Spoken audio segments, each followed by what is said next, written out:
Assalamualaikum warahmatullahi wabarakatuh.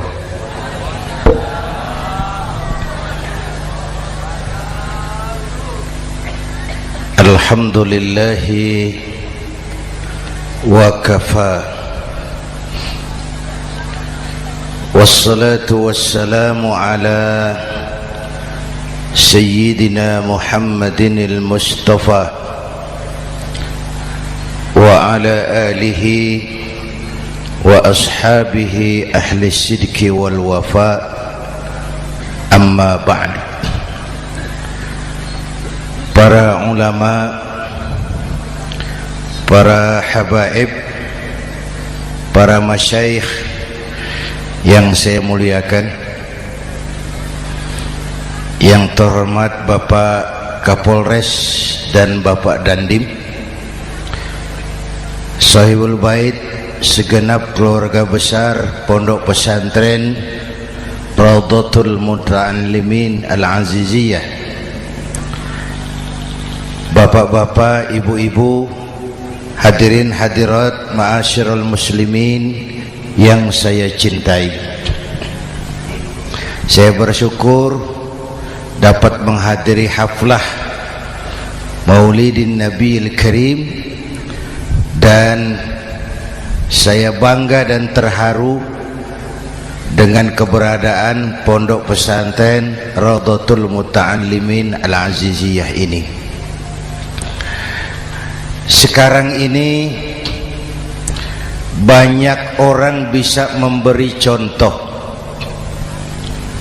tapi sedikit orang bisa menjadi contoh. Memberi contoh itu mudah, tapi menjadi contoh itu yang sulit. Oleh karena itu, pada kesempatan ini kita ingin mengambil contoh bagaimana Rasul melaksanakan perjuangan. Apa modal utamanya? Saya sampaikan 3 sajalah, mudah-mudahan selesai 10 menit. Yang pertama, modal utama perjuangan baginda Rasul adalah akhlakul karimah.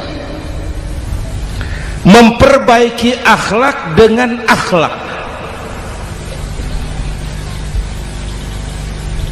Oleh karena itu, Suramadu sudah selesai.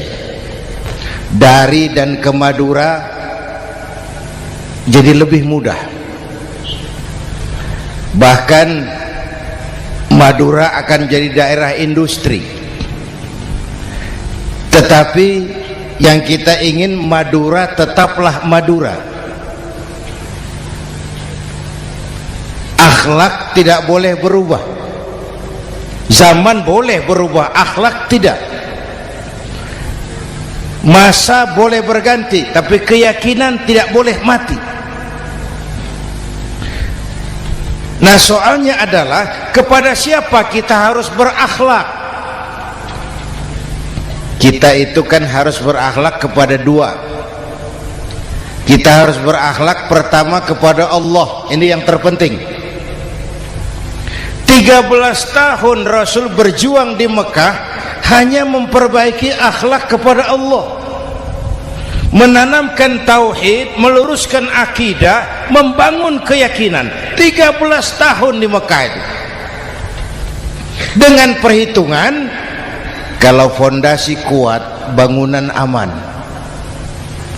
Kalau fondasi melenceng, bangunan bengkok.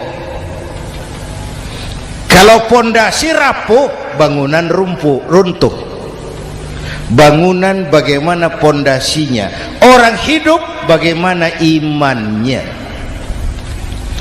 Kekuasaan dan jabatan baru ada manfaatnya kalau dipegang tangan orang beriman.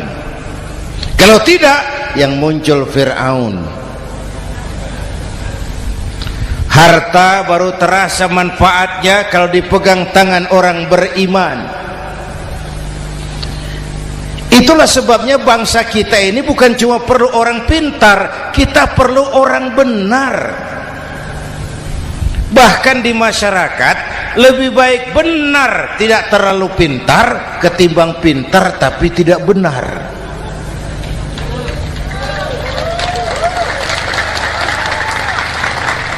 Kalau sudah pintar tidak benar, rusak rakyat itu Pak.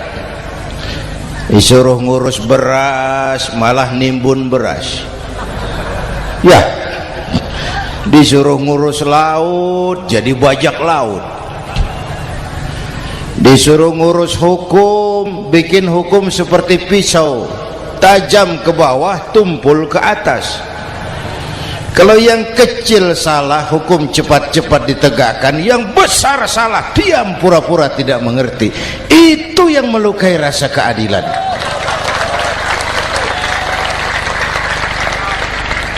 Mulai dari akhlak kepada Allah. Bagaimana cara berakhlak kepada Allah? Caranya dua. Pertama, jangan menyekutukannya dengan sesuatu pun. Yang kedua, jangan menyembah kecuali hanya kepadanya. Itu akhlak kepada Allah. Konsisten, disiplin. Saya bersaksi tiada Tuhan selain Allah, maka saya tidak akan menyembah kecuali hanya kepada Allah. Saya tidak akan takut kecuali hanya kepada Allah. Saya tidak akan minta tolong kecuali hanya kepada Allah. Saya tidak akan melarikan persoalan kecuali hanya kepada Allah. Saya bersaksi Nabi Muhammad utusan Allah, Nabi terakhir.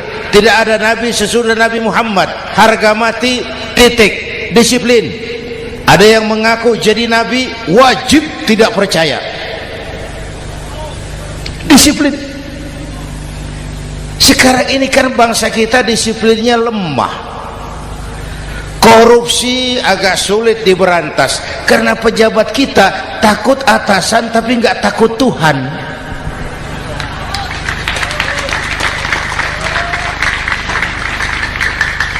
Itu sama dengan anak muda naik sepeda motor ngebut, lampu merah jalan terus, di stop sama polisi. Prit, iya Pak. Minggir, siap. SIM ada Pak. SNK ada Pak.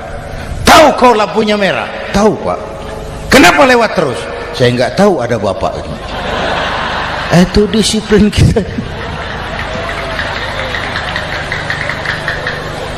Tenang bener jawabnya, kayak orang nggak salah itu.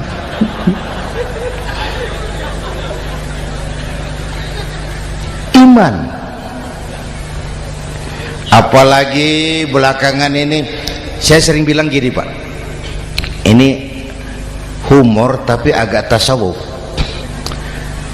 Orang yang paling tenang hidupnya itu tukang parkir. Coba lihat tukang parkir, walaupun mobil banyak, mereknya bagus-bagus, tidak pernah sombong. Tenang. Nanti mobil pergi satu demi satu, habis sama sekali, dia tidak sedih. Tenang. Mobil banyak tidak sombong, mobil habis tidak sedih. Apa rahasianya? Ternyata, nih tasawufnya di sini. Tukang parkir tidak merasa memiliki, tapi merasa dititipi. Wah, itu.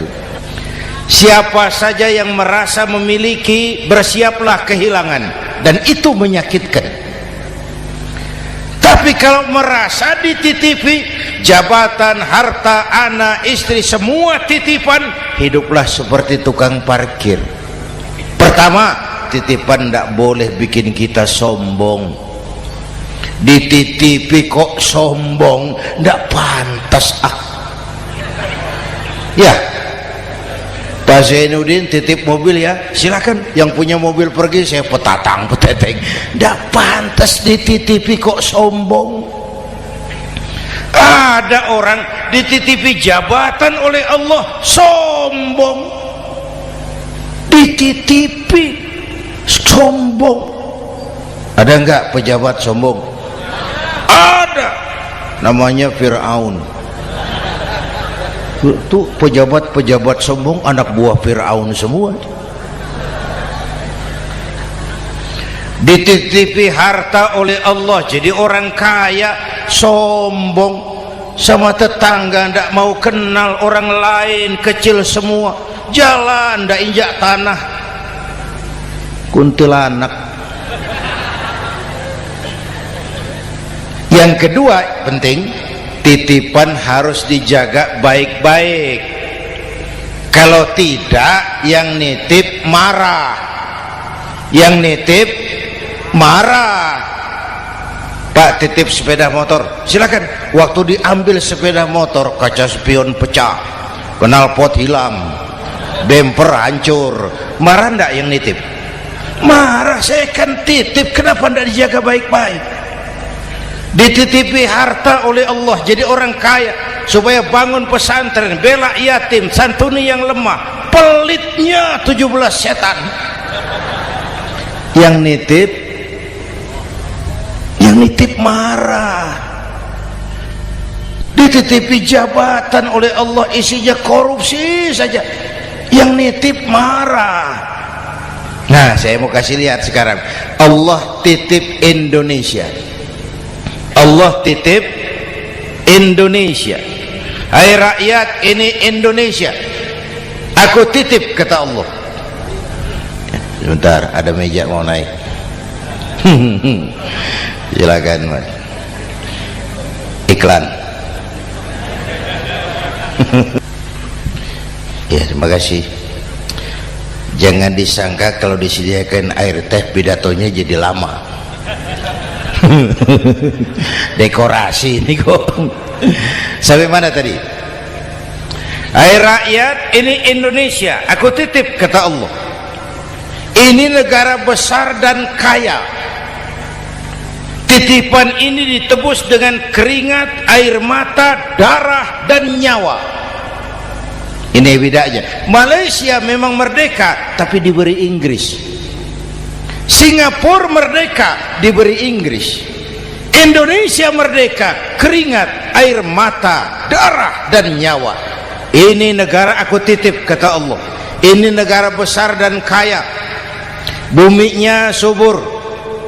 Di atas perut buminya segala tanaman hidup. Di bawah perut buminya ada gas, minyak, batu bara. Lautnya kaya, hutannya kaya.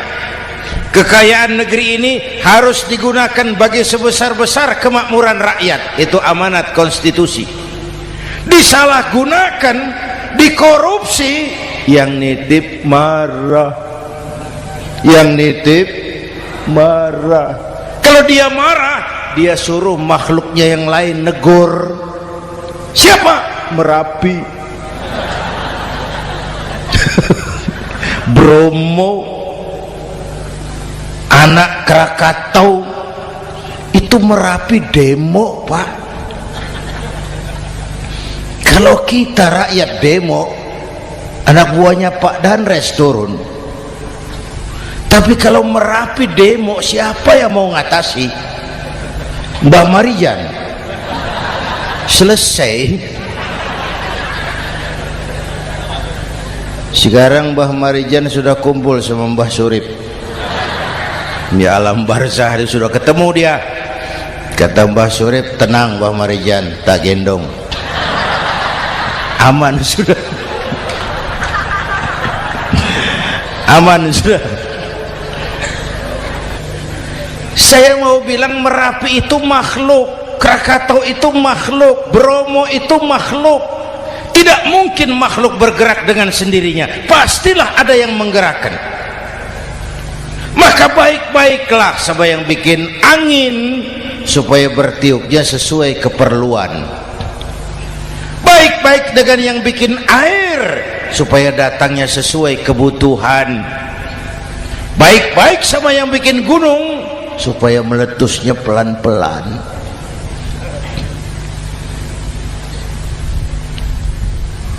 Bapak Ibu hadirin yang saya hormati, menjaga titipan.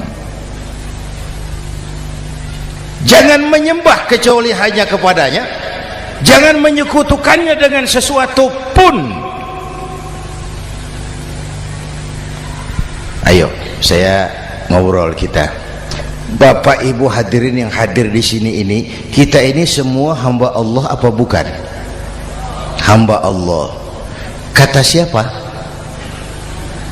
Kata kita. Kalau kata kita namanya ngaku. Ngaku itu boleh dan murah. Apa diakui? Kita belum tahu. Ya, kan baru kata kita itu. Dan tidak otomatis kalau kita bilang saya ini hambamu ya Allah, lalu Allah jawab iya ya. Tidak, tidak. Wong itu kan kata kita. Saya hamba Allah, kata saya. Berapa banyak orang perbuatannya, ucapannya berkata saya hamba Allah, perbuatannya menyatakan dia hamba setan, hamba nafsu, hamba dunia, budak jabatan. Tidak sesuai ucapan dengan perbuatan. Jadi hamba Allah tuh nggak mudah, digojlok, diuji. Coba lihat, yang jelas diakui sebagai hamba itu baru satu yang kita peringati ini, baginda Nabi. Allah mengakui kapan? Waktu menceritakan Isra dan Mi'raj. Apa yang dipakai kalimat? Subhanallazi asra bi'abdih.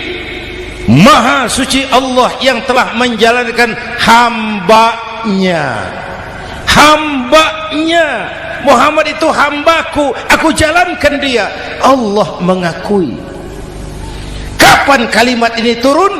Setelah Nabi digojlok, ditempa, digembleng, diuji, difitnah, dicaci maki, dilontari kotoran unta, sahabat-sahabatnya dibantai. Lolos, Muhammad betul-betul hambaku. Ayo Isra Muhammad. Subhanallazi asra bi'abdi, hambaku. Jadi kalau mau jadi hamba Allah ya diuji, digojlok, digembleng. Nah, mari kita lihat kehambaan baginda Nabi. Orang yang paling bersih hatinya Rasulullah. Orang yang paling baik akhlaknya Rasulullah. Orang yang dosanya sudah mendapat jaminan ampun Rasulullah. Tapi Rasulullah kalau sholat malam bengkak kakinya karena rajin sujud. Hati bersih, akhlak terbaik, dosa sudah diampuni. Tapi kalau sholat malam kakinya bengkak karena rajin sujud. Saya tahu di sini juga banyak yang kakinya bengkak. Cuma urusannya apa? Itu urusan masing-masing. Pada tingkat seperti itu Rasulullah, saya perlu Allah, saya perlu Allah, saya perlu Allah. Yang 100 tahun kita bangun selesai oleh gempa 3 menit. Ya, yang 100 tahun kita bangun ternyata selesai oleh gempa 3 menit. Kita perlu Allah, kita perlu Allah. Makanya musibah itu kan kalau menimpa orang baik-baik namanya ujian. Kalau menimpa orang setengah baik itu paru-paru yang bikin malaikat bingung. Sholat rajin, maksiat tekun, baca Quran mau, fitnah orang hobi, ngaji nyolong jalan terus. Untung di sini nggak ada yang begitu. Di Jakarta banyak. Di sini insya Allah sama. Jakarta. Orang separuh-separuh seperti itu kalau dapat musibah itu namanya teguran, bukan ujian. Kenapa ditegur? Lalai. Nah, kalau orang jahat dapat musibah itu namanya persekot. Uang muka tanda jadi. Kontannya nanti di akhirat. Kalau diuji bukan saja harus sabar tapi harus lulus. Kalau ditegur, introspeksi, perbaiki yang kurang, kurangi yang memang berlebihan. Bertali-tali, bersambung-sambung musibah ini, dan musibah kalau datang tidak pernah memilih, tidak pernah memilih. Bapak Ibu hadirin yang saya muliakan, jadi mari yang pertama jaga akhlak kita kepada Allah. Jangan menyekutukannya dengan sesuatu pun, jangan menyembah kecuali hanya kepadanya. Sekarang kan musim entertain, orang pandai membangun pencitraan, orang pinter bikin bungkusan. Sekarang ini kiai sama dukun tipis bedanya. Bener Pak, pemburu hantu pakai sorban,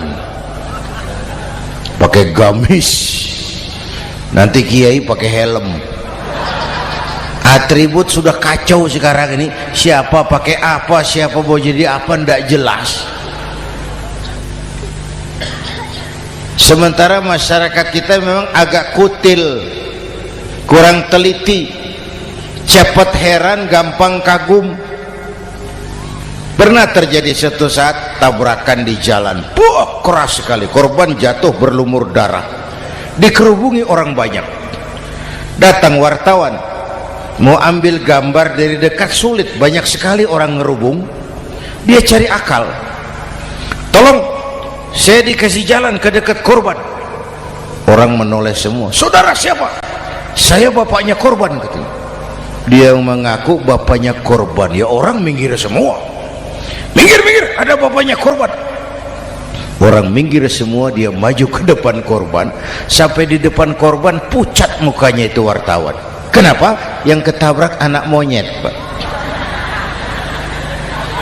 Dia sudah ngaku bapaknya korban.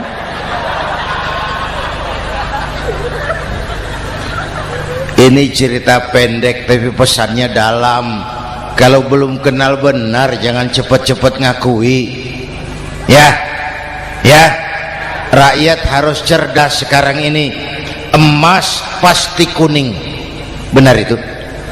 Apa semua yang kuning pasti emas? udah cerdas lah itu, udah cerdas lah itu. Hati-hati, ini zaman pencitraan.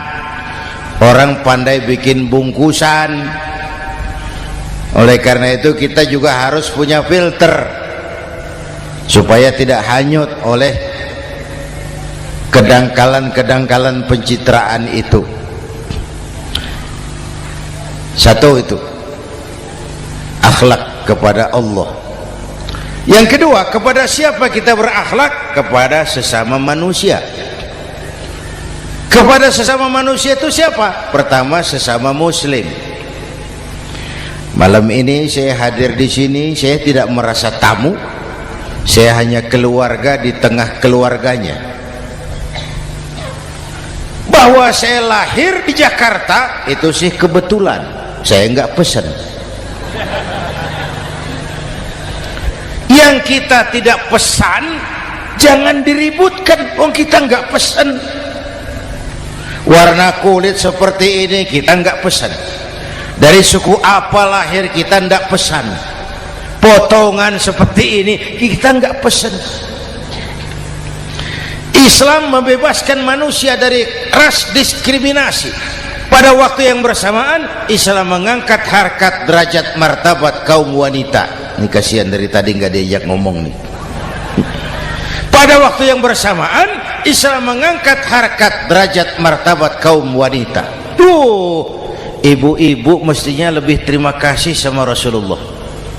Sebelum Rasulullah datang, nasib perempuan menyedihkan, dilecehkan, harganya murah. Sebelum Rasulullah datang, murah. Sebelum Rasulullah datang, murah. Coba lihat wanita sebelum Islam, sedih, dilahirkan hanya untuk melahirkan, alat pemuas nafsu. Kalaupun berperan, peranannya cuma segitiga, dapur sumur kasur, kasur sumur dapur. putar-putar di situ saja, tidak usah di Arab, dunia. Di Jawa, raja-raja Jawa sebelum kenal Islam seenaknya ngumpuli perempuan kan, selirnya yang 30, 50. Sultan-sultan di Turki piara harem ratusan orang perempuan. Kaisar terakhir dinasti Ming Cina bangun istana 1000 kamar, istrinya 1000. Innalillahi wa inna.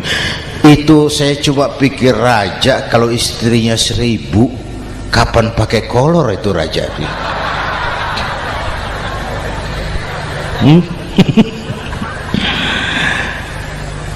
Rasulullah datang terenyuh, an-nisa imadul bilad, perempuan jangan diperlakukan begitu, perempuan tiang negara. Kalau baik perempuan baik negara, kalau rusak perempuan hancur negara. Waktu ditanya, ya Rasul, siapa yang paling harus saya taati di dunia? Ibumu. Setelah itu siapa lagi? Ibumu. Setelah itu siapa lagi? Ibumu. Setelah itu siapa lagi? Bapakmu. Menghargai perempuan, ibumu, ibumu, ibumu, bapakmu. Ibu 3 kali disebut, bapak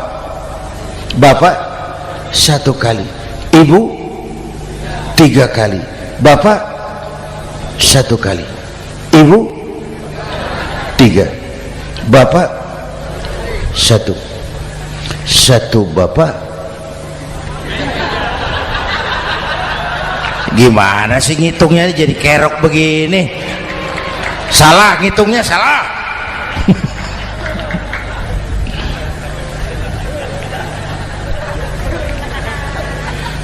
Lalu dicairkan kehidupan kemasyarakatan di masjid.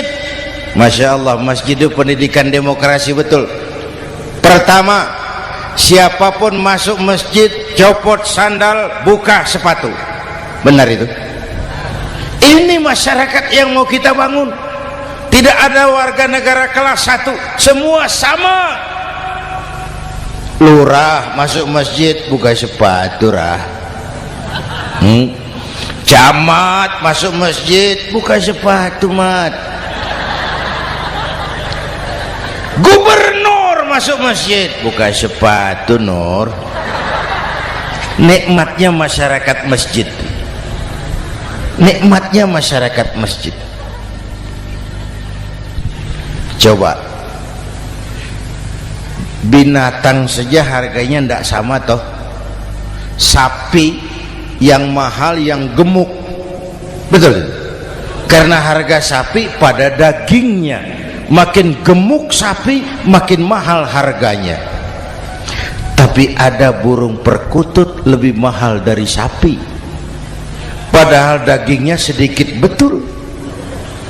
Kenapa harganya lebih mahal dari sapi? Harga perkutut suaranya. Di mana harga manusia yang paling gemuk? Silahkan bersaing dengan sapi. maaf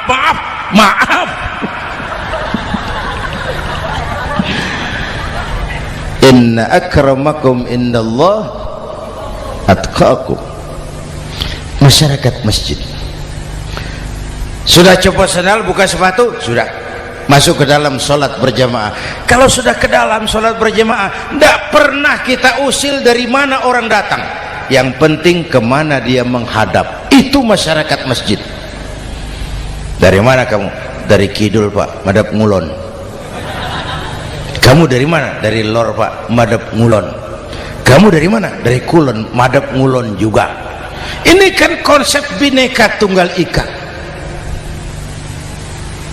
Dari manapun orang datang, apapun warna kulitnya, dari suku apapun ia dilahirkan, kalau akidahnya sama, itu saudara kita. Lalu sholat berjamaah, apa itu? Hidup bermasyarakat, berbangsa dan bernegara. Harus ada imam, harus ada makmum. Kenapa? Ini saya harus agak hati-hati, pakai sarung angin ini. Apa tadi ngomong apa saya? Salat berjamaah, bermasyarakat, berbangsa dan bernegara. Ada imam, ada makmum. Siapa makmum? Kita ini rakyat. Siapa imam? Para pemimpin negara. Apa bedanya? Imam harus dipilih. Makmum nggak usah. Coba baca kitab fikih yang setebal apapun, nggak ada bab pemilihan makmum. Nggak usah makmum, nggak usah dipilih. Orang buta boleh jadi makmum, orang bisu boleh jadi makmum, tukang mabuk boleh jadi makmum, tapi tidak tiap orang boleh jadi imam. Imam harus dipilih. Siapa yang jadi imam? Pertama, a'lamuhum, orang yang paling alim di kampungmu angkat jadi imam. Yang paling alim, bukan yang paling tua. Yang paling alim, tahu urusan, punya konsep, punya visi dan misi, mengerti negara ini mesti dibawa kemana, jalan keluarnya apa, angkat jadi imam. Pak, ada dua orang Pak, alimnya sama, yang mana yang dipilih? Kalau ada dua orang alimnya sama, kata Nabi, afsahuhum, yang lebih fasih lidahnya. Apa artinya fasih? Nyambung sama rakyat, tahu apa yang dimaui rakyat, nyambung. Tidak sah orang fasih bermakmum kepada imam cedal.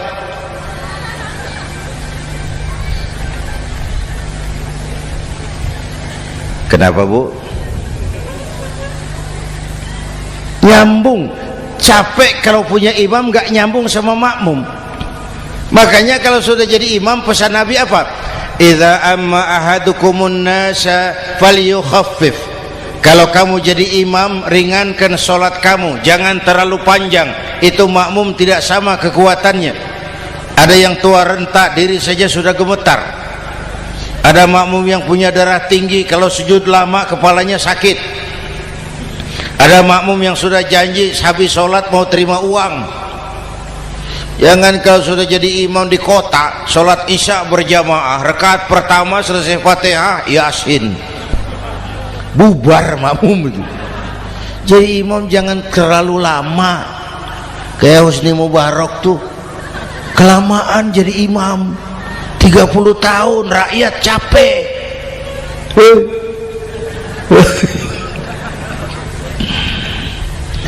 Bapak Ibu hadirin yang saya hormati, nah masyarakat Islam ini loyal, taat, setia. Kapan? Kalau imamnya benar. Imam takbir, makmum takbir, imam ruku', makmum ruku', imam i'tidal, makmum i'tidal, imam sujud, makmum sujud. Tapi masyarakat Islam tidak buta. Imam keliru, makmum wajib menegur. Ya, bagaimana negurnya? Mestinya ruku', imam sujud. Wah, keliru ini. Subhanallah, kan gitu. Itu aturan main.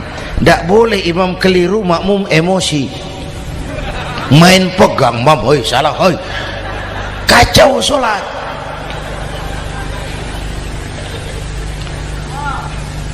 Imam buang angin, apa makmum lalu berkata, demi kesetiaan saya kepada imam, imam buang angin, saya lebih keras lagi. Goblok. Iyyaka na'budu wa iyyaka nasta'in. Sampai situ imam buang angin, minggir. Tidak usah ribut. Yang di belakang satu orang maju ke depan, lanjutkan pekerjaan imam. Yang penting imam tahu diri, buang angin, minggir. Ini negara rusak karena imam sudah buang angin. Tenang aja, kayak orang nggak salah itu loh.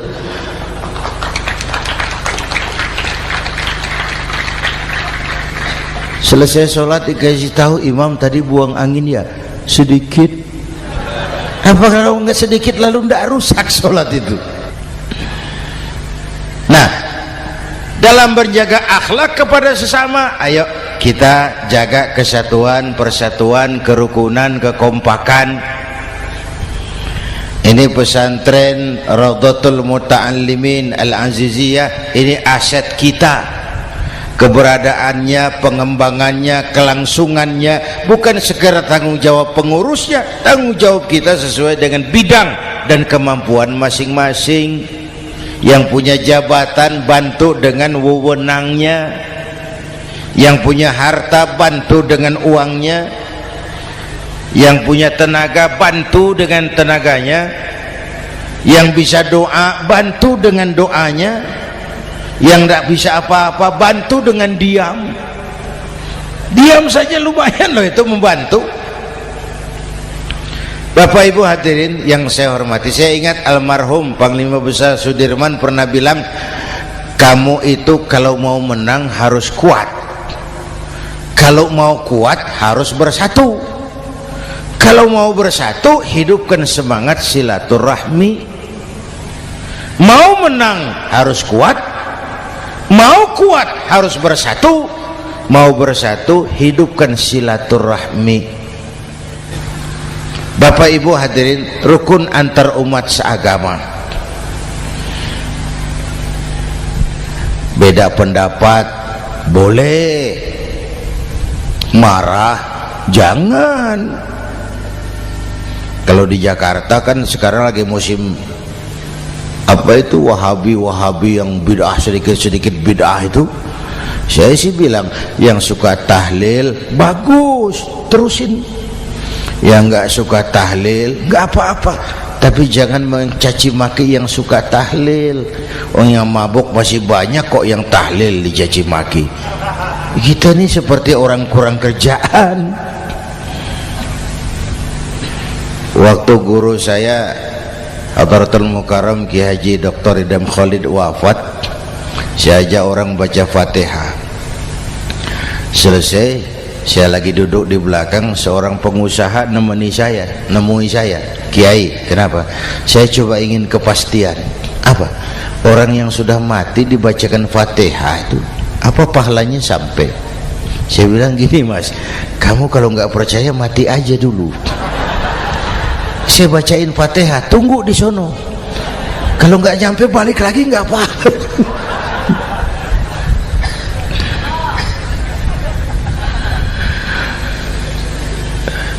Depan rumah saya itu ada masjid, Pak, pakai beduk seperti itu.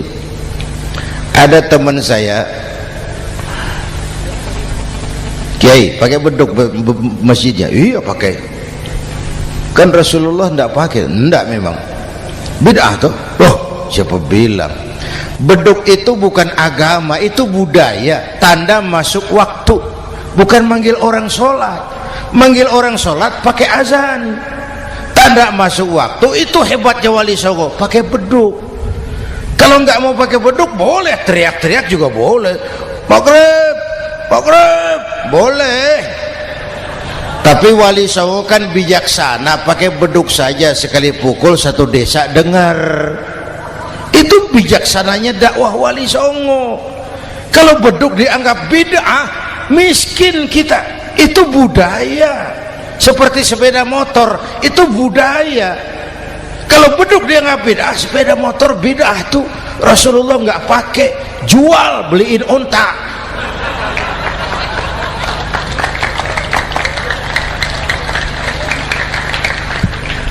Ayo cari persamaan, jangan memperbesar perbedaan. Hormati pendapat orang kalau pendapat kita juga ingin dihormati. Kasus Ahmadiyah meledak lagi di Cikesik, Banten.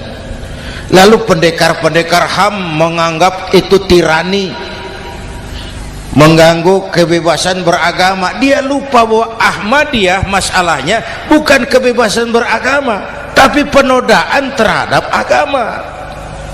Kalau kebebasan beragama sih umat Islam welcome. Orang mau Hindu, mau Buddha, mau Kristen bebas memilih agamanya masing-masing. Tapi ini kan Ahmadiyah lain, ngakunya Islam tapi ada nabi lagi sesudah Nabi Muhammad, namanya Mirza Ghulam Ahmad, asal dari India. Saudara hadirin yang saya hormati, ini yang prinsip penodaan terhadap agama. Kalau nggak ngaku Islam nggak masalah. Supaya mau aman caranya cuma dua, Ahmadiyah jadi agama sendiri, Karena Malaysia sudah melarang, Brunei sudah, Rabithah Alam Islami menyatakan aliran sesat, Saudi Arabia melarang pengikut Ahmadiyah pergi bikin haji, udah dianggap non muslim. Cuma memang pemerintah kita nggak tegas. Kalau dari dulu dinyatakan dilarang, nggak akan ada lagi kasus-kasus seperti itu.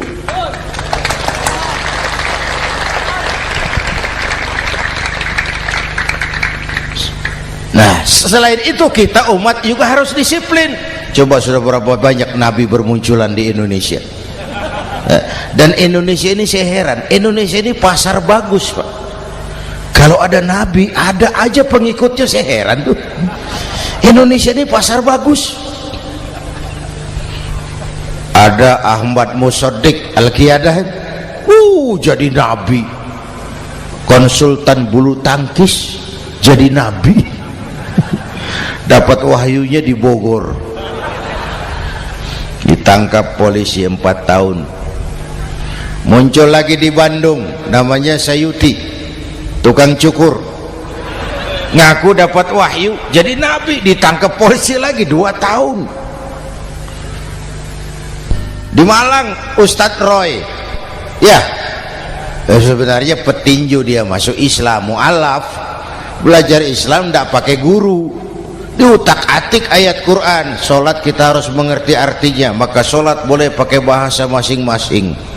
Ramai masjid. 2 tahun penjara. Di Jakarta muncul lagi Lia Edan, ngaku Jibril, ditangkap juga oleh polisi. Kita salut sama polisi kita lah, bukan cuma teroris, Jibril ditangkap Pak Kapolres. Saya bilang sama teman-teman polisi, untung dia ngaku Jibril, Pak. Coba kalau dia ngaku Israel, lebih gawat itu.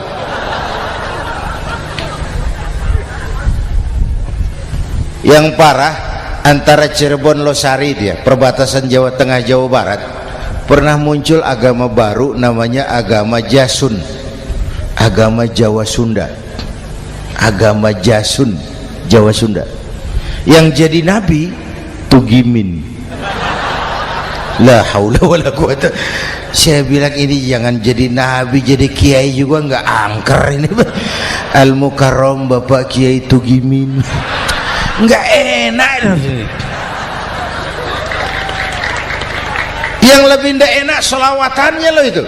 Kalau kita kan tadi nikmat tuh, ya Habibi ya Muhammad, nikmat rasanya itu. Coba ganti sama yang tadi, wah enggak, ya Habibi ya Tugimin, enggak enak itu, Pak. Jadi umat Islam itu sangat menghormati orang lain agama. Soal agama orang lain, lakum dinukum, awas hati-hati kalimatnya. Kita menghormati orang lain agama. Soal agama orang lain, lakum dinukum. Kita memang yakin cuma Islam agama yang benar, tapi bukan berarti kita boleh menghina agama orang lain. Kenapa? Kalau agama kita yang dihina, kita kan sakit hati.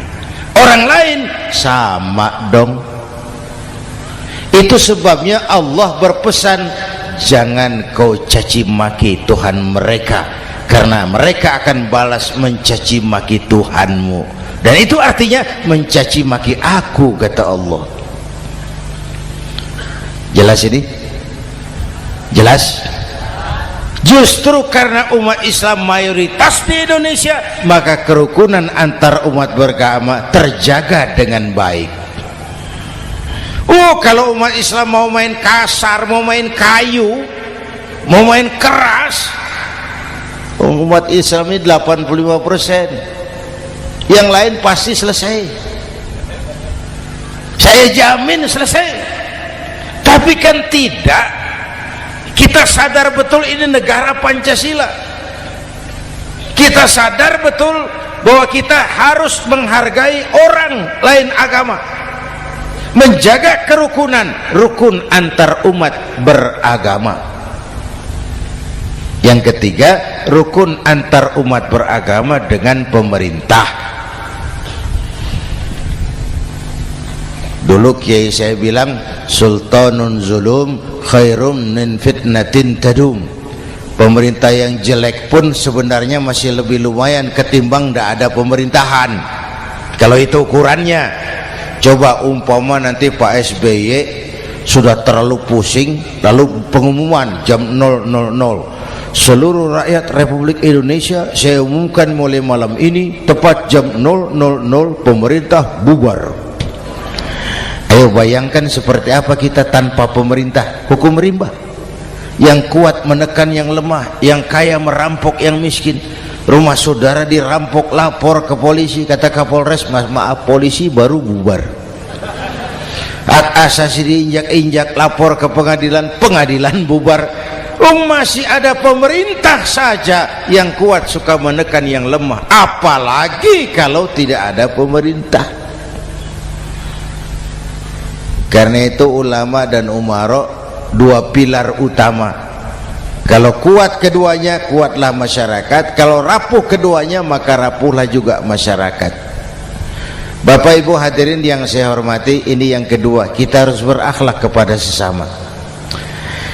Yang ketiga, kepada siapa kita harus berakhlak? Kenapa? Iya, saya cuma lihat jam. Yang ketiga, kepada siapa kita harus berakhlak? Kita ini harus berakhlak kepada makhluk Allah yang lain di luar manusia. Kepada air kita harus berakhlak loh Pak. Saya dulu remaja ngaji fikih, kiai ngajar makruh buang air kecil di tanah yang berlubang. Saya protes, kenapa makruh kiai? Pertama, untuk kesehatan. Siapa tahu di lubang yang kau kencingi ada gas beracun. Kalau tidak kiai, kalau tidak maka artinya kau harus melindungi binatang yang ada di dalam lubang. Siapa tahu di lubang yang kamu kencingi ada semut sedang rapat membahas masalah Mesir. Apa dosanya lalu mati dikencingi? Ini namanya rahmatan li semut. Bapak Ibu hadirin yang saya hormati, ada hadis sederhana, fa iza zabahtum fa ahsinu zibhata. Kalau kamu menyembelih hewan, sembelihlah dengan cara yang terbaik. Jangan nyembelih ayam pakai pisau tumpul, itu namanya tidak berperi kebinatangan. Kepada ayam kita berakhlak, kepada pohon kita berakhlak, kepada air kita berakhlak. Kenapa sekarang alam tidak seramah dulu? Karena kita juga tidak ramah kepada alam. Kenapa sering terjadi banjir? Karena tempat air kita kurangi. Dia bingung mau ke mana. Air nggak punya tempat, akhirnya masuk ke rumah kita juga, masuk dalam zoharul fasadu wal bil barri wal bahri bima kasabat aydin nas, karena kita tidak berakhlak kepada lingkungan. Bapak Ibu hadirin yang saya hormati, jadi itu yang pertama, modal utama perjuangannya akhlakul karimah. Mau sukses, utamakan akhlak. Industrialisasi boleh terjadi di Madura, jalan berhotmik licin, oke, listrik masuk desa, alhamdulillah, tapi akhlak jangan berubah, akidah jangan goyah.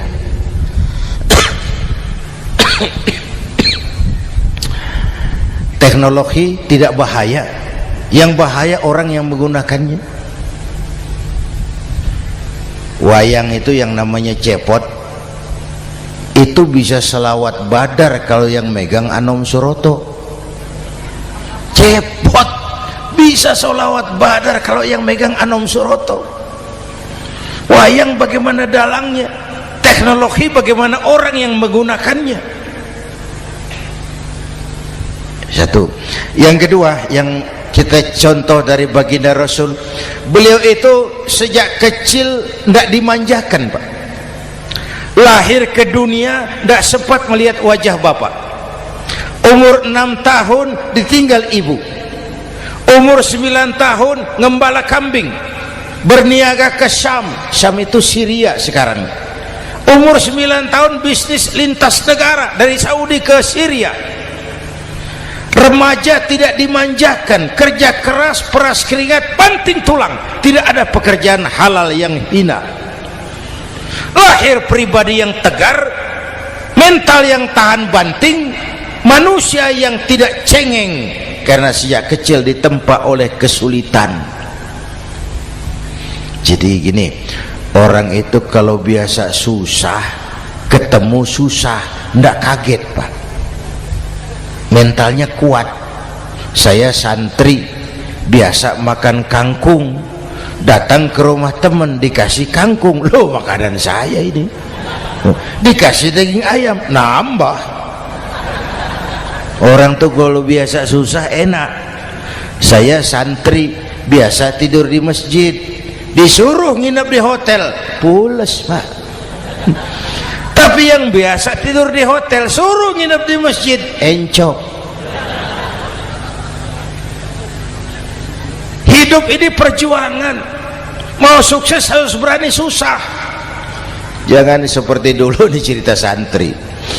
Ada santri beternak lebah, ambil madunya itu. Satu hari dia mau periksa sarang lebah, naik ke pohon pakai tangga, pakai sarung biasanya santri. Dia lupa ndak pakai celana dalam, naik pohon periksa, entah bagaimana terpegang sarang lebah itu, berhamburan lebahnya keluar, salah satu masuk ke sarungnya, tergigitlah Al-Mukarramnya itu. Dia menjerit, aduh, jatuh berguling ke bawah. Sudah lama jatuh, dia buka sarungnya, dia lihat bengkak. Karena bengkak kan jadi besar, senang juga dia. Dia berdoa, ya Allah, hilangkan sakitnya, biarlah bengkaknya. Ini kan, ini doa orang nggak konsekuen. Bengkak dan sakit itu paket. Mau bengkak ya harus berani sakit. Masa sakitnya bengkaknya mau, sakitnya nggak mau. Itu satu itu. Yang kedua, kita ini sering kalau punya cita-cita sering seperti rapat tikus. Satu hari sekelompok tikus rapat paripurna tikus untuk mengantisipasi bahaya kucing. Bagaimana supaya kucing itu jangan lagi mengganggu kita. Akhirnya ada yang mengusulkan begini, bagaimana kalau di leher kucing kita gantungkan lonceng, supaya kalau dia datang dari jauh suaranya sudah kedengaran dan kita bisa lari menyelamatkan diri. Wah, cerdas dia. Setuju, setuju semua, setuju, setuju, setuju, bagus. Nah, oke.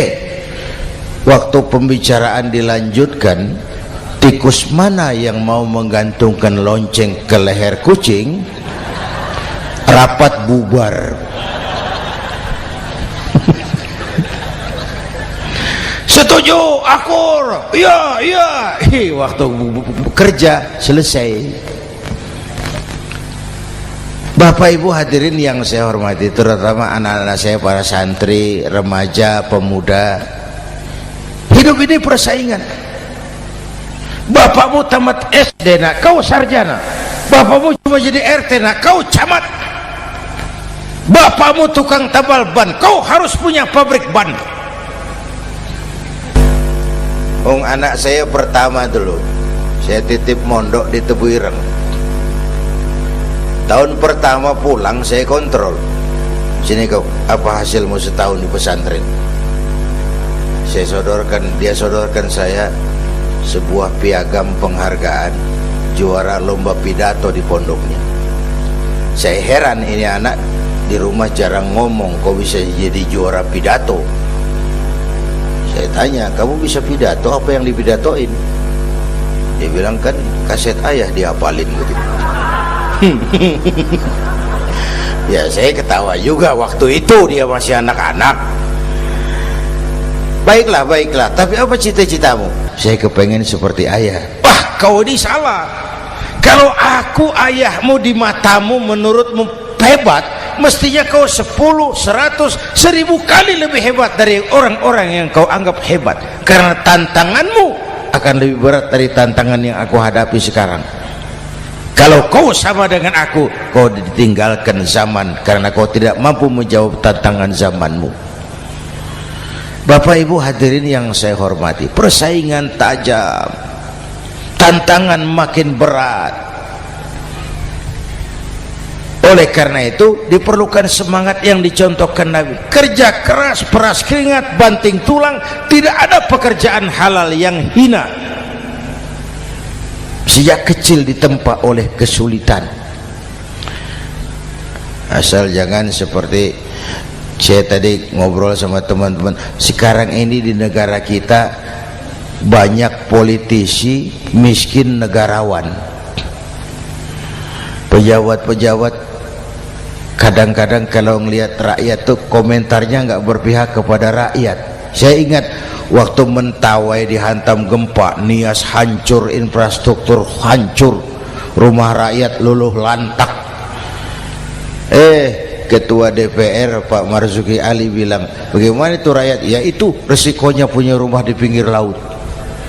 Waduh, ini bukan komentar pemimpin, rakyat lagi susah kok dibilang kayak gitu. Saya prihatin dengan ucapan kayak gitu.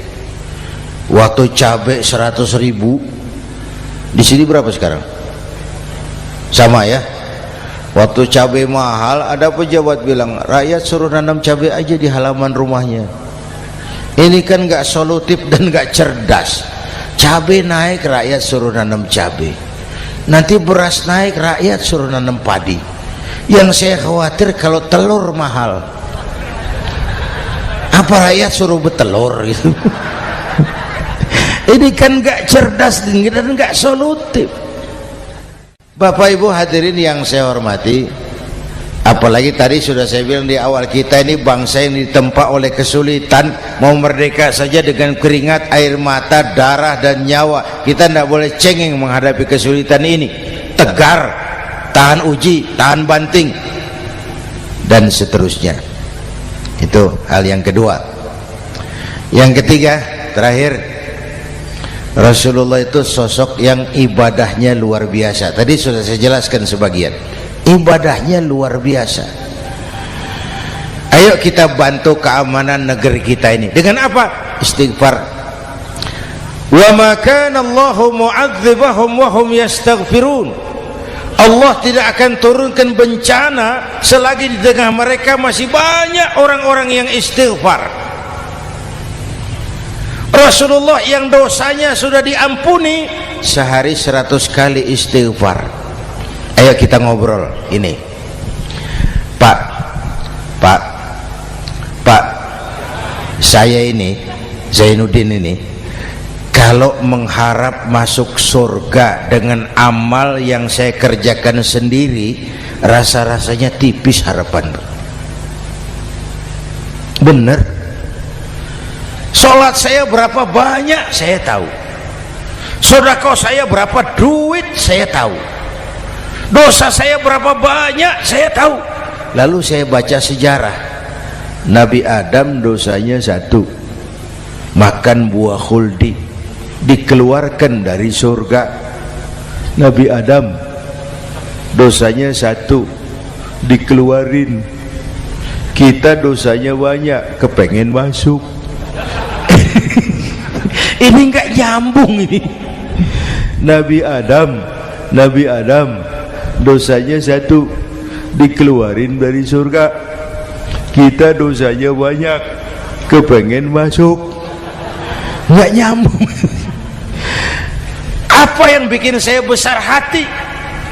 Apa yang bikin saya optimis? Ada 2 Pak. Pertama yang disebut rahmat Allah, yang kedua disebut syafaat Rasulullah. 2 itu Pak. Oh, kalau kita ini insya Allah nanti sampai ke surga, amin, Amin. Kalau kita ini sampai ke surga Pak, saya jamin itu bukan karena amal kita, itu karena rahmatnya Allah. Ndaklah seberapa banyak sih amalan kita mau menggapai surga. Kalau bukan karena rahmatnya Allah, sulit sampai ke sana. Manusia, dosamu besar, tapi lihat rahmatku lebih besar. Manusia, salahmu banyak, tapi ampunanku lebih banyak. Kau nangis di hadapanku, aku senyum melihatmu. Kau berjalan menujuku, aku berlari menyambutmu. Istighfarnya sehari 100. Lalu ada hadis qudsi, inni la ahammu bi'adzabi ibadi. Kadang-kadang aku pengen turunkan azab, bencana kepada manusia, tapi ketika aku melihat 3 perkara, murkaku surut, bencana aku tarik kembali. Coba perhatikan hadis kursi ini.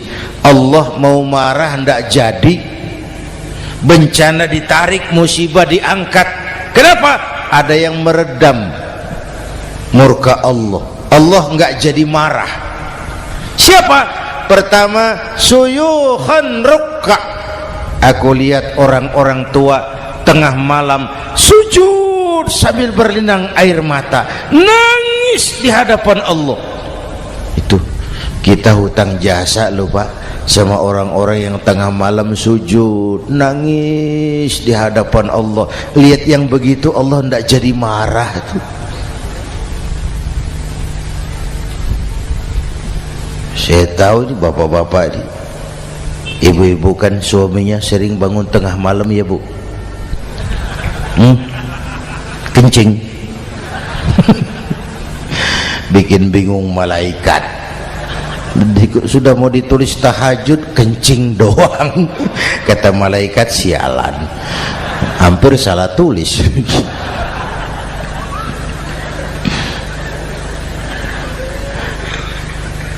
Aku lihat orang tua tengah malam sujud sambil berlinang air mata.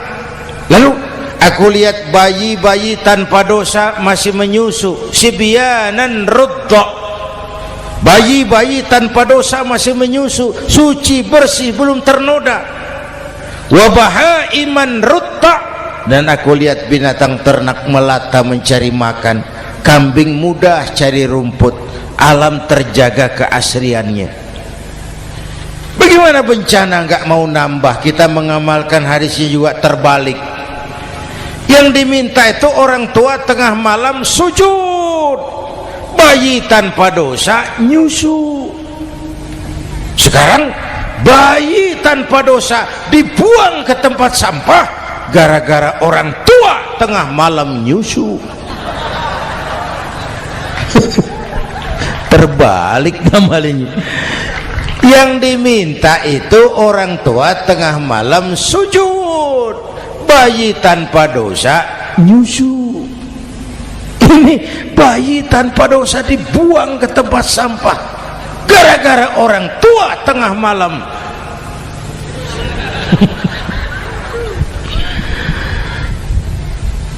Bapak Ibu hadirin yang saya hormati, rahmat Allah kita perlu.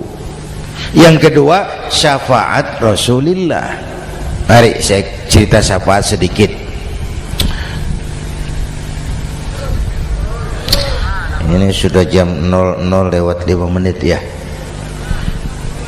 Ini kalau hitungan Indonesia ini sudah ganti hari, Pak. Jadi inilah ceramah terpanjang di dunia. Bayangkan saya pidato dari hari Selasa sampai hari Rabu.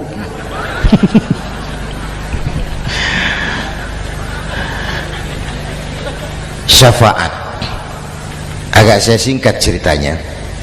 Nanti itu Pak, setelah alam ini hancur sehancur-hancurnya, bumi gempa, gunung meletus, air laut tumpah ke darat, halilintar menyambar, planet-planet bertabrakan, semua yang hidup mati bareng tanpa persiapan, termasuk malaikat. Malaikat mati, yang tinggal cuma Allah sendirian. Yang lain hancur semua, tinggal Allah sendirian. Allah patroli, berseru-seru, limanil mulkul yaum, ahai siapa penguasa hari ini? Mana Fir'aun yang ngaku Tuhan? Nongol kalau memang Tuhan. Mana Abrahat, mana Namrus, mana itu Benito Mussolini, mana itu Adolf Hitler, mana itu Hosni Mubarak? Penguasa-penguasa yang ngaku berkuasa, nol kalau memang penguasa. Gak ada yang jawab, Pak, semua sudah rebah. Allah lalu berkata, la ilaha illa ana. Ternyata tidak ada Tuhan lain selain aku. Allah sombong waktu itu. Kalau Allah sombong itu pantas.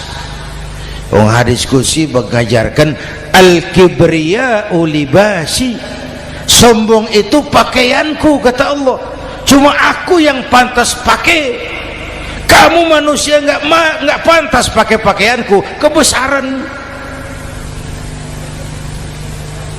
Pakaian Allah mau dipakai, sombong itu pakaian Allah, cuma Allah yang pantas pakai. Nanti itu yang pertama dihidupkan bukan kita, malaikat dihidupkan lebih dulu. Tiupan pertama, malaikat hidup semua, diatur panitia akhirat. Yang nyambut tamu siapa, yang pimpin marawis siapa. Malik siap, sediakan neraka, aku mau bakar itu bajingan tengik yang waktu di dunia nggak mau sujud, jauh dari ulama, tinggal di masyarakat jadi biang kerok sama yatim kejam. Sediakan neraka. Baik Ridwan, iya, sediakan surga. Aku mau balas hamba-hambaku yang waktu di dunia rajin sujud, dekat dan cinta kepada ulama, santun kepada yatim, suka menolong orang yang memerlukan pertolongan. Baik Jibril, Mikail, iya, ke surga. Untuk apa ya Rabb? Ambil kendaraan bernama Buraq, turun ke alam, cari di mana kubur kekasihku Muhammad, bangunkan dari kuburnya, bawa ke surga. Turun Jibril dan Mikail, cari kubur Nabi. Wong alam sudah hancur-hancuran, jangan cari kuburan, cari bangkalan aja nggak ketemu. Bingung dua-dua. Jibril, sebelah mana kubur Nabi? Nggak tahu Mikail. Lalu dua-duanya sujud mohon pertolongan Allah. Dengan izin Allah terbuka kubur Nabi. Allahumma sholli alaihi wa ala alihi. Bangun dari tidur seperti orang bangun dari kubur seperti orang bangun tidur. Nabi mengusap mata, menoleh ke kanan Jibril, menoleh ke kiri Mikail. Lalu tanya, ayu yaumin hadza ya Jibril? Ini hari apa Jibril? Ini hari apa? Hadza ma wa'ada ar-Rahman. Ini hari yang dijanjikan Allah Muhammad. Ini kiamat. Kiamat Jibril? Kiamat. Jibril, kalau memang ini hari kiamat, aina ummati? Umat saya mana Jibril? Umat saya mana? Allah Karim, belum pernah saya lihat di dunia ada satu pemimpin yang begini besar cintanya kepada umatnya seperti baginda Rasul. Dari dunia sampai akhirat beliau cinta kita. Dari dunia sampai akhirat beliau bela kita. Bangun dari kubur, tahu hari sudah kiamat, yang pertama ditanya, aina ummati? Umat saya mana Jibril? Kita yang ditanya. Kalau saya yang pertama dibangkitkan dari kubur, lain pertanyaannya. Ini hari apa Jibril? Kiamat Zainuddin. Oh, bini saya mana Jibril? Nabi enggak tanya Khadijah wala Fatimah wala Aisyah, aina ummati? Umat saya mana Jibril? Umatmu? Iya, kau manusia pertama yang dibangunkan dari kubur. Yang lain masih dikubur. Oh, lalu kita ke surga Muhammad. Perintah Allah, perintah Allah. Sampai di surga seperti orang tidak betah Nabi itu, resah, gelisah, mondar mandir, mukanya murung. Yang punya surga kan negur, Muhammad, labbaik ya Rabb. Tidak enak di surga ya? Enak. Kok kamu seperti orang nggak kerasan gitu, resah, gelisah? Kenapa? Saya teringat umat saya ya Allah. Umat saya bagaimana nasibnya? Iya, saya sudah enak di DPR. Salah. Saya sudah enak di surga, gaji cukup, kursi empuk, dapat mobil dinas. Umat saya yang waktu kampanye kepanasan itu gimana nasibnya?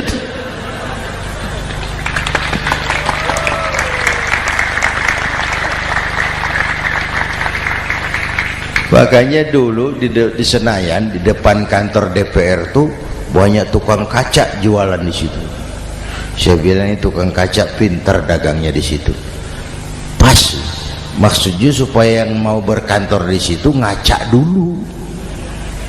Ya, wakil lurah pasti tidak lebih tinggi dari lurahnya.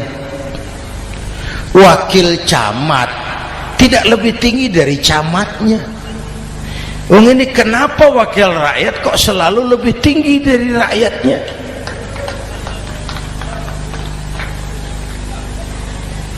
Kan yang memberikan mandat kita rakyat. Kemerdekaan bertujuan mengantarkan rakyat ke gerbang kesejahteraan. Lalu rakyat mempercayai tugas itu kepada pemerintah dan wakilnya di DPR. Saya percayakan kamu mengantarkan rakyat ke gerbang kesejahteraan. Itu amanat Undang-Undang Dasar. Biasanya yang diantarkan sampainya lebih dulu biasanya. Yang diantar sampai lebih dulu, yang mengantar nyusul, namanya ngantar belakangan. Ini lebih cepat wakil rakyatnya makmur daripada rakyatnya. Yang mau ngantar makmurnya lebih dulu dari yang mau diantar. Yang diantar kelelerahan di jalanan, yang mengantar udah sampai. Jadi bagaimana Muhammad? Saya minta izin mau keluar, tengok saya punya umat. Oke, saya potong ceritanya. Saat manusia dibangkitkan dari kuburnya masing-masing, Masya Allah, Masya Allah, saya nggak sanggup bayangkan jumlah manusia yang hidup di muka bumi sekarang kan 6 miliar. Cina berdua, India 2,5 miliar. Cina 1,5 miliar, India 1 miliar rakyatnya. Berdua sudah 2,5 miliar. Itu kalau kencing bareng banjir besar. Bayangkan manusia dari awal sampai akhir berapa puluh miliar kumpul di padang mahsyar. Subhanallah. Sibuk, panik, bingung mau disidang di hadapan Allah. Sebagian kumpul di pojokan berunding, kita mau disidangi. Terus ayolah kita cari bantuan. Kemana? Adnan Buyung. Begini. Kita ini kan anak cucu Nabi Adam.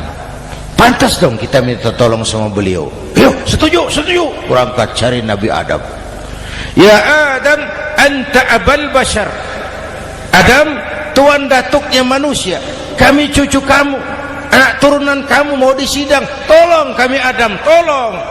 Kata Nabi Adam, Quraisy mas, rombongan Jawa udah, aku naik mumet lagi sama Nabi Nuh saja. Nuh bilang tidak bisa, saya juga punya masalah, pernah minta obat ditenggelamkan. Ibrahim barangkali. Semua Nabi hand up, angkat tangan. Dikala itu yauma la yanfa'u malun wala banun, di mana harta tidak ada lagi artinya, anak-anak tak jadi beban, tiap orang sibuk dengan urusannya sendiri-sendiri. Saat itu ada satu pemimpin, Allahumma salli alaihi wa ala alihi, diizinkan Allah, dikala semua nabi yang lain angkat tangan hand up, beliau malah ummati ana laha, ta'ali ummati, ta'ali ummati, umatku sini, umatku sini. Beliau memanggil-manggil umatnya. Yang bagaimana yang dipanggil? Ada hadis, inna ummati ya'tuna yaumal qiyamah ghurran muhajjalin min atharil wudu. Umatku besok di akhirat datang menghadap Allah dengan muka bersinar-sinar karena sering wudu. Sering wudu kan sering sujud, masa cuma wudu tapi enggak sujud? Itu nanti ndak usah mengaku Rasul yang panggil, sini umatku, tapi kalau muka enggak pernah wudu, enggak pernah sujud, merangkak di depan Nabi, saya umatmu ya Rasul. Kata Nabi, umat saya enggak ada yang kumel gini. Dikala itu beliau berkenan memberikan syafaat. Syafaat itu saudara-saudara, saya pakai sarung, sobek sedikit, syafaat itu nambeli itu loh.